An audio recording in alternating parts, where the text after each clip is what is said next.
अकोल्यात मोठ्या उत्साहात साजरा होणाऱ्या ऐतिहासिक कावड महोत्सवासाठी पोलीस प्रशासनाने कंबर कसली आहे। पोलीस अधीक्षक अर्चित चांडक यांनी पत्रकार परिषदेत महोत्सवाच्या सुरक्षा आणि व्यवस्थेशी संबंधित सविस्तर माहिती दिली। यंदाचा कावड महोत्सव अधिक सुलभ आणि सुरक्षित करण्यासाठी व्यापक तयारी करण्यात आल्याचे त्यांनी सांगितले आहे। जे आम्ही मीटिंग घेतली होती नियोजन भवनमध्ये, तिथे काही लोकांचं असं होतं की लाइटिंगची व्यवस्था तिथे पर्याप्त नसतात, कधी-कधी रेलिंग सुद्धा नाही, म्हणजे घाटवर कोणी पडू शकतो खाली, फॅसिलिटी जर पाहिजे तर तिथे घेऊ शकतात।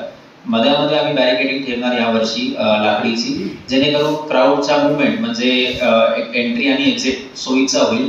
लेफ्ट लेन मध्ये क्राउड खाली जाऊ शकते, राईट लेन मध्ये क्राउड परत येऊ शकतात।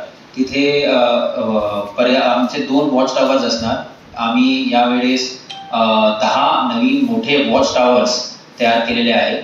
आता बंदोबस्ताचा सण सुरू आहे, म्हणजे याच्यानंतर गणेश उत्सव, ईद, दुर्गा महोत्सव हे सर्व येणार, तर त्याच्यामध्ये पण वॉच टावर्स आम्हाला उपयोगी भेटणार।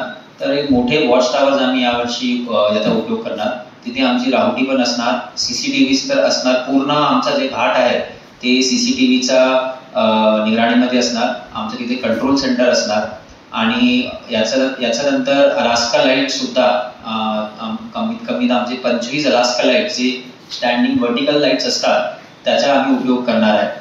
अकोला पोलीस अधीक्षक अर्चित चांडक यांनी सांगितले की या सर्व व्यवस्थेचा मुख्य उद्देश भाविकांना सुरक्षित आणि सुलभ कावड यात्रेचा अनुभव देणे आहे।